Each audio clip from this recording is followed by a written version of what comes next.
Mən məsələn övladlarımı heç bir zaman çalışmışam dindar kimi yetişdirməyim. İxtiyarı onlara buraxmışam.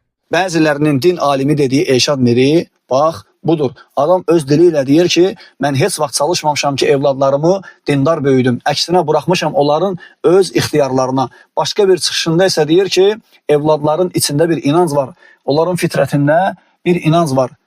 Valideynlər gərək onlara təsir etməsin. Buraxsınlar o uşaqları özləri axtarsın, araşdırsın, mühakimə etsinlər. Nəyi düz bilirlərsə onu da qəbul edib etiqad eləsinlər. Dəyərli müsəlman bacı və qardaşlarımız, evladlarına, ailəsinə din öyrətməyən necə başqalarına din öyrədə bilər? İnsan gərək birinci özündən, ailəsindən başlasın. Və enzir əşirətəkəl əqrabin. Allah Teala Peyğəmbər sallallahu əleyhi və səlləm deyir ki, yaxın qohumlarını qorxut. Bu adam öz yaxın qohumlarını, ailəsini, övladını öyrətməyən bir adamdır. Sizə necə din öyrədə bilər? Xüsusilə balaca uşaqları buraxsan, onlar azacaqlar və nəyə gəldi özlərinə etiqad olaraq götürəcəklər. Allah Teala bütün müsəlmanları belə insanların şərindən qorusun.